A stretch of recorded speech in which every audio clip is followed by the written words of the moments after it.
Good morning, everybody. You guys know who I am. This morning, I have the honor of speaking to Maryam, who I've known for a few years already from the group, the Facebook group. You've been quite a contributor. Good morning, Maryam. How are you? Good morning, Ed. I'm good. How are you? I'm outstanding as always. You are. Thank you.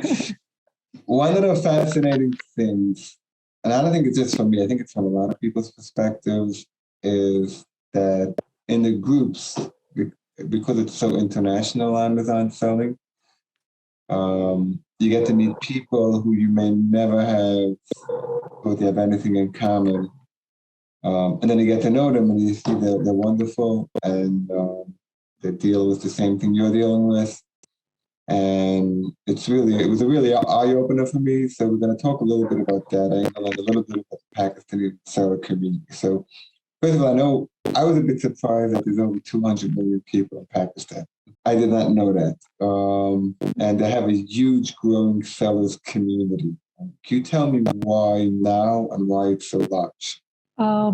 Why we jumped into this service in this domain? Basically, we are catering bookkeeping services since like last 4-5 years, and I have this particular experience of things like that.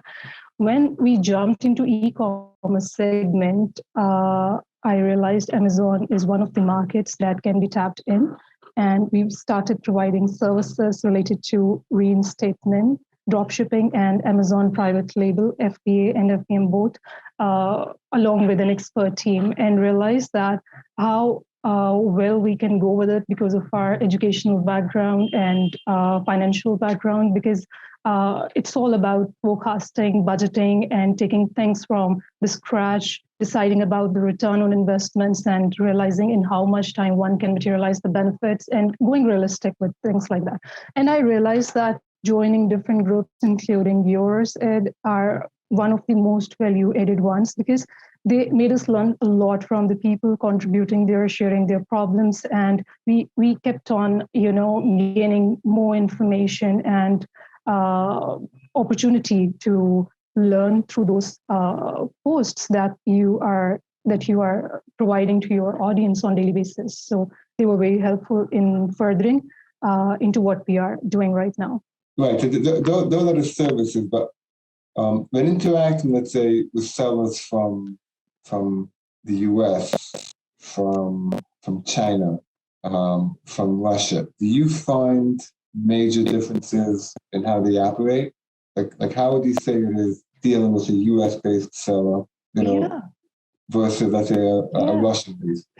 Yeah. Having worked with different communities, different people from different zones have always been really rewarding and have always brought a great learning curve in our professional and personal lives. I have realized that there are certain things that can be learned, which are ethical values, professionalism, and realizing the importance of someone's time and making sure that you are not giving somebody an extra, sort of burden while realizing that how much they have signed up for. You are not saying that cater ABC as well if you are doing this. So they are very ethical, and we courteously do things a pinch more so that we can be into good terms for the people we are working with as a professional reward, and they do that as well. So I have realized that it has really groomed us a lot and have given us the opportunity to learn about consumer psychology and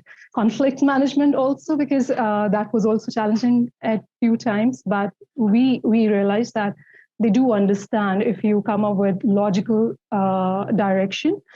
People do understand that, and it's always been really rewarding and interesting to work with people from different zones and areas and communities, of course. There's no Amazon in Pakistan, so do you order online everything like I do? Like when you buy for yourself? No, it's not. Yeah, we don't have this convenience up till now. Very few sellers are providing this particular international shipping opportunity in Pakistan. Even Amazon is not having it in its standard international delivery zone, if you know. So we do face this challenge here. And yes, even if you have to buy something, you will have to route it through somebody who is, residing somewhere else, and they can bring the thing to your country afterwards, things like that. And you will have a way out. Very, very few things and to get really expensive when different extra duties are being charged over them. So it's also sort of like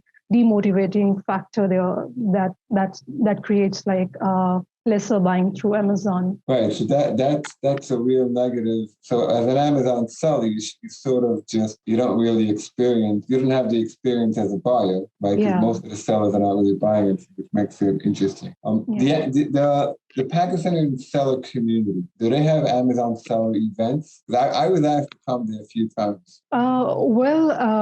At FTAC, we started doing that investors and freelancers meetups, and there are a few e-commerce bodies who are into that. Our Trade Development Authority of Pakistan has organized free training seminars and catered almost 1,500 businesses to learn this particular way and understand the systematic approach, how they can be sellers on Amazon. And that has really helped, although it's a very small, tiny chunk of people, but still that has created that resonance and fusion reaction because they jumped into the market and created their micro and a few mega agencies, and they worked on the setup. They started giving more services and training services to the community, and that's how it triggered. And since it's a rewarding market and huge market, and people are looking for hiring experts and professional VAs from around the globe, so Pakistan had been really fortunate in providing good resource to the international community when it comes to freelancing. Since it's ever growing here in the last 1 decade, it has multiplied tremendously, and Amazon remained one of the cherry on top, and an attractive way of living for youngsters who are studying and also providing services to the international investors. So yeah, events are there, but not that much. But now they are increasing in number based on the requirements. And since Pakistan is also now on the sellers list, so it's of more importance and being catered more positively and seriously. That will be increasing in future. Yeah. Please. Okay, great. Yeah, I would love to come there. What do most sellers sell? It's private label, you said, right? Most sellers through private label, you mean? Yeah. Like, what would you say is the value? You're telling me textiles. What would you say Pakistani and private label sellers are focusing on? Well, there are different segments. Our core niches through which we can flourish, the products that are being manufactured within Pakistan are lying with textile, sports, and medical equipments. But there is this huge segment out there as well as per niches provided by Amazon. Most of the sellers go through like availability of a particular niche there where they can jump in and can gain the market share, because obviously you need to do that research and do that product hunt before launching your product into the market. So just like any other international seller, Pakistanis are also focusing on materializing their investment in a better possible and strategical way through analyzing which product would be beneficial in the long run, through which they can make their asset established on Amazon in the form of an account. So they go for products that will be rewarding based on their in-depth research and obviously you can say in-depth workings over that. And then they decide in all the segments, and they sometimes source it from China and other markets as well, depending upon from where they can get the quality and cost effectiveness. Right. So, I mean, I know a little bit about, like in India, there's this whole friction between the government and Amazon and small businesses. That didn't transfer over to Pakistan. Like, it doesn't seem like India seems way more advanced as far as offering e-commerce to the people compared to Pakistan. Is that accurate? There is this friction and challenges when it comes to governmental regime and law and possible implication of taxation and duties and things like that. So people are really reluctant at certain stages because it's not everyone's cup of tea to become an Amazon seller. We all know that there are huge potential investors who have like millions and billions of dollars of investment. Even they face certain difficulties while dealing with Amazon. So there is this, we can say, e-commerce literacy loophole as well, because not everyone is familiar with this particular mode of business. And there is this friction from the government, and Amazon has just given us the rights to become, authorized sellers. We are not having that Amazon.pk sort of a thing up till now. We don't have the warehouses. Amazon doesn't enter the market physically. So still there is a lot more to come from their side as well. And then I can see it growing and flourishing more, because there is this potential. Investors are here, service providers are here, products are here, and many people are getting aware day by day. So there is this potential to have this boost of it, because we have already gauged, as per survey I just shared with you, that more than like 2 million sellers will be entering the market within next 6 to 7 months, because after this particular announcement that was being made in May 2021. I see it growing if there is this particular thing goes on from Amazon's end as well. Pakistan always had like a lot of the human resources. A lot of the back end was being done for U.S. sellers, but they never had the sellers themselves. And I think that's sort of what's changing. Yeah, this is quite fascinating. You said you wanted to ask me something. I would love to ask you questions. Okay, about your journey into this particular e-commerce business, and how do you deal with the communities, and you are managing like a lot of number of groups on Telegram as well, and on Facebook group. We all know how actively you are participating towards everyone's problems. So I would like to know about your journey and about your life. Yeah, so it'll probably take more than just a few minutes, but the way this started actually is I'm selling on since eBay started actually, and that was my first. I was one of the first sellers on eBay. It took 25 years. So I've seen sort of the whole e-commerce journey. I would say what happened was I was always fascinated with seller performance, how some unknown, faceless person in 1 second can wreck your life. So it always fascinated me. In 2015, I actually got suspended on Amazon. I realized how hard, and it's very opaque, and there's just no system.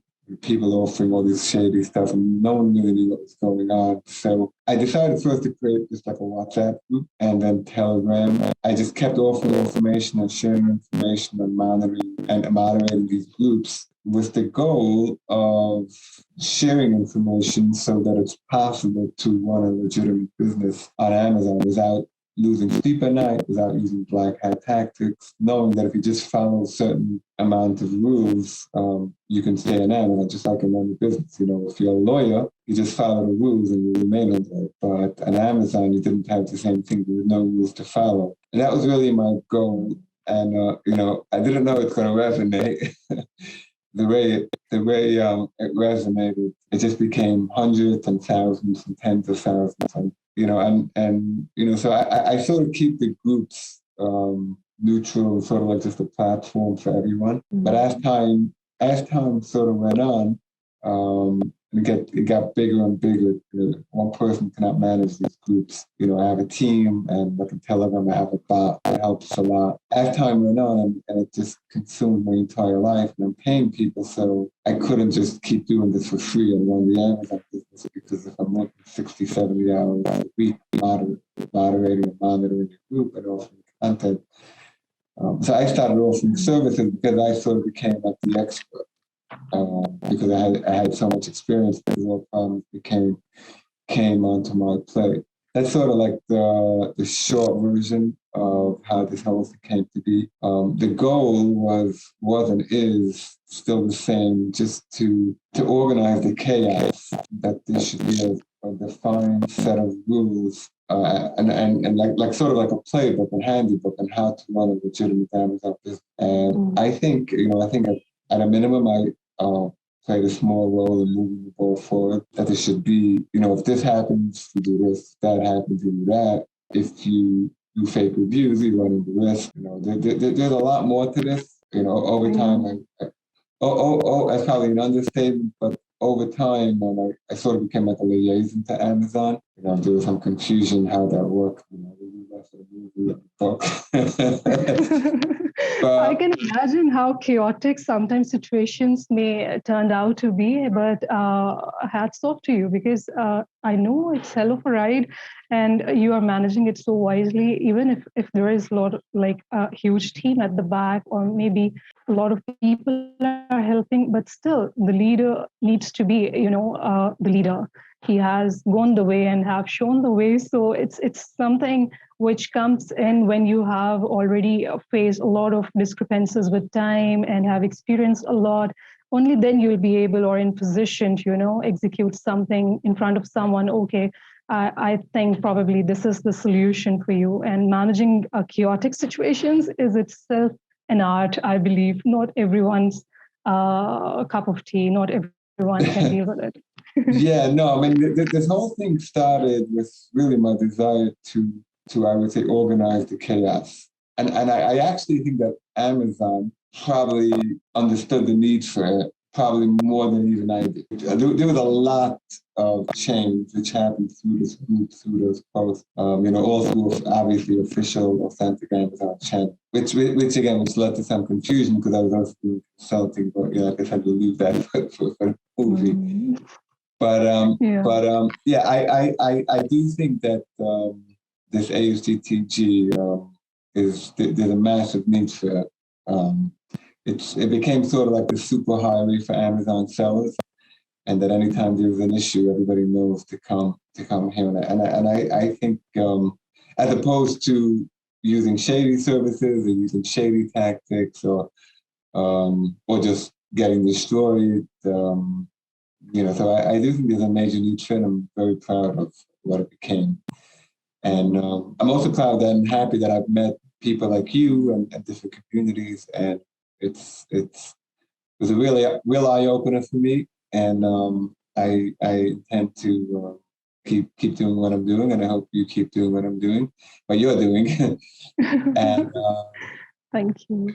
And it was a real pleasure to meet you. And I hope this recording came out clear.